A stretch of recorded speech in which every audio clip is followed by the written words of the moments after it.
Salut les sculpteurs de couteaux. Aujourd'hui voilà, je vous présente les deux petits cousins que je viens de faire. Voilà, deux petits poulpes, un en noyer et un érable. Voilà, je vous ai fait un dessin différent pour les tentacules. Donc on y voit bien à travers. C'est costaud, il ne va pas s'inquiéter, franchement, c'est du solide.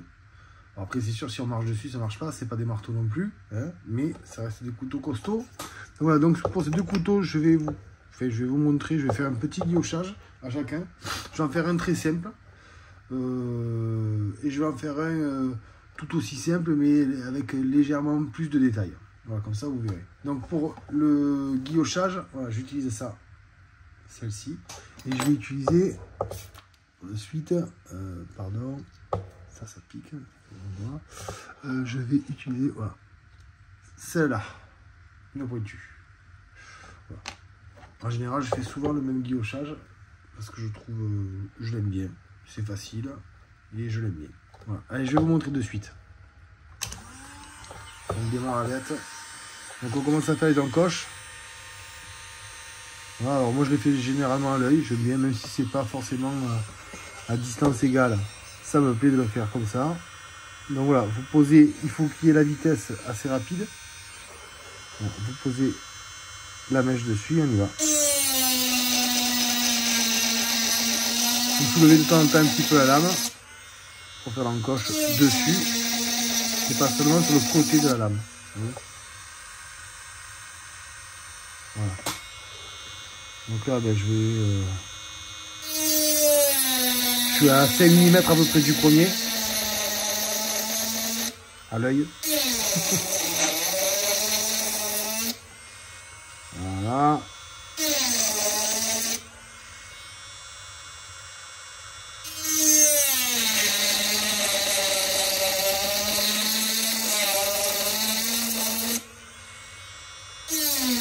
Alors il y en a certains qui vont aller jusque de l'autre côté. Là je sais pas, je pense pas. Je ne l'ai pas encore fait. Peut-être que je vais le faire avec vous là maintenant. Là pour l'instant, je prépare juste mes encoches.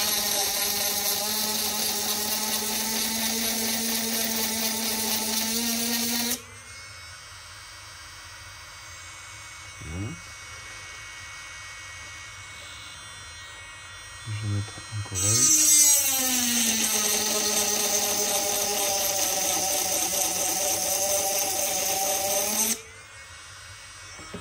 Voilà, j'étais. Petite chaussette qui sert à rien, qui est toute pourrite. On essuie. Donc vous voyez, voilà, j'ai fait un premier côté. Allez, maintenant j'attaque l'autre côté. Donc ce que je vais faire, c'est viser entre chaque cercle, demi-cercle. On est parti entre chaque encoche. C'est parti.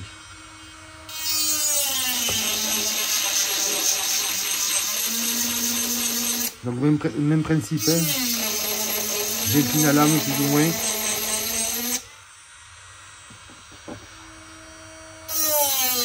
J'essaie de vous rapprocher l'image.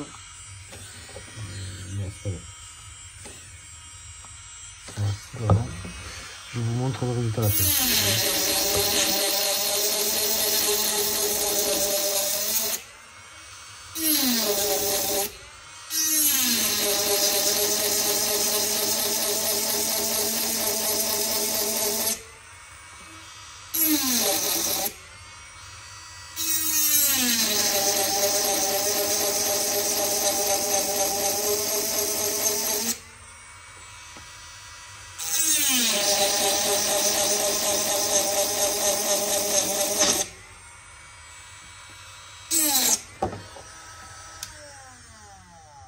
Voilà. Alors d'autres le font avec des limes à main.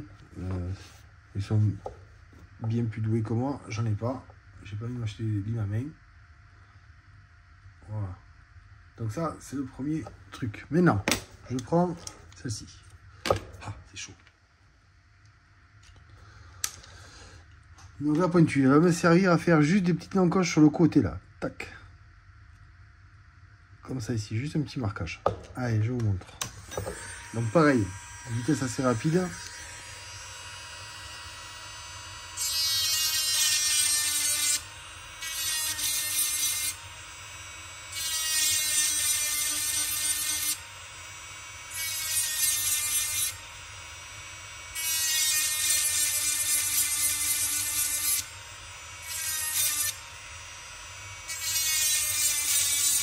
J'essaie de mettre le doigt pour pas déraper, mais ça m'arrive souvent de déraper quand même. Et après, une fois qu'on a fait la marque sur la lame,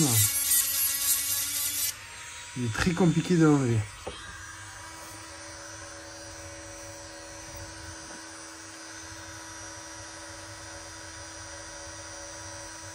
Je sais pas si je relis quelque chose. On voit la petite baguette. Allez, je pars de l'autre côté maintenant. Je fais pareil.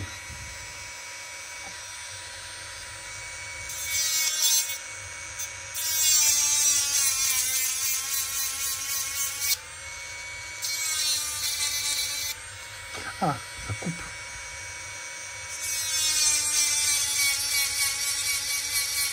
Alors, ce qui coupe, c'est la lame, hein, c'est pas la...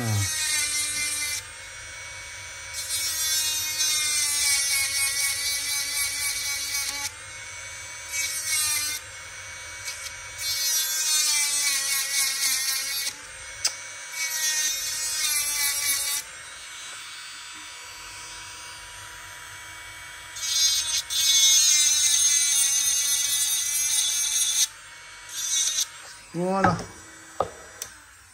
Petit guillochage rapide, joli, terminé. Bon, après, il faut le voir, c'est sûr. En vrai, c'est mieux. Alors, je passe un petit coup de papier à poncer, papier de verre dessus. Ça fait briller. Ça fait joli. Ça adoucit les angles. Voilà. Allez, on va l'installer sur le premier couteau. Ploum, ploum, ploum, ploum. Allez, on prend celui-là, on y va. Donc, comme d'habitude, je place la lame avec le trou en face de celui-là, de trou. Je récupère la première couronne. Je me mets à peu près au milieu et je vais viser les trous. On y va, j'appuie. Je fais surtout attention à mes doigts de ne pas appuyer sur la lame, comme ça m'est déjà arrivé. Et de me retrouver coupé. Donc, on y va.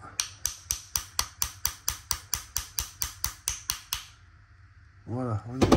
Donc là, j'ai la lame, pardon, qui s'est légèrement décalée dedans. Donc, je vais essayer de la repasser tout doucement là. Voilà, c'est bon. Maintenant, hop, lui. On va poser ça. Et on va le faire à l'ancienne avec un petit coup de marteau.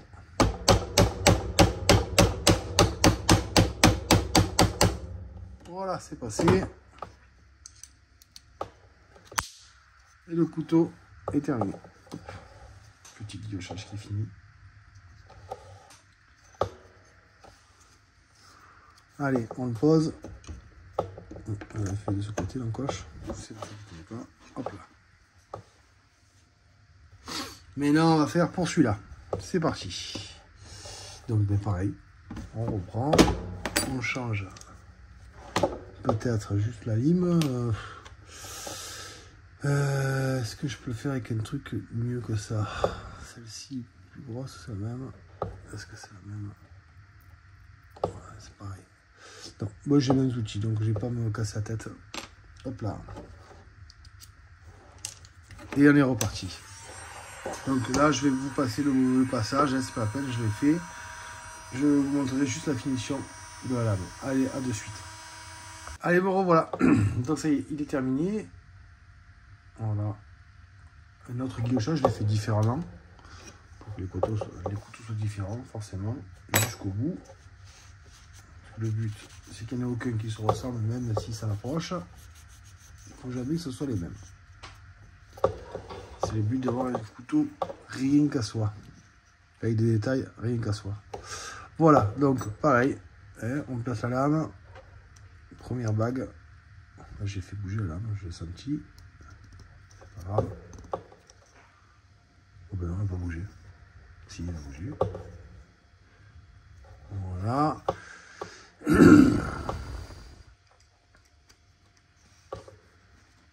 On commence à l'ancienne.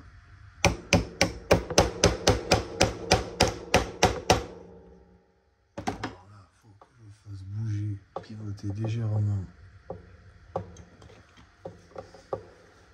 la bague. Est-ce que je vais y arriver avec celui-là? On dirait.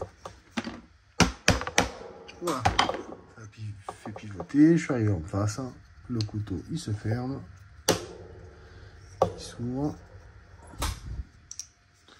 on met la bague, hop, c'est tout bon.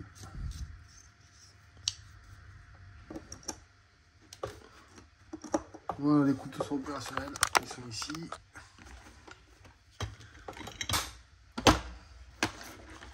Voilà, couteau terminé. Donc j'espère que ça vous a plu, j'espère que ça vous servira surtout. N'hésitez pas à liker et je vous remercie et à bientôt. Laissez des commentaires aussi si vous voulez, c'est bien. Si vous avez des idées ou des choses qui pourraient m'arranger pour sculpter, c'est volontiers, des conseils. À bientôt.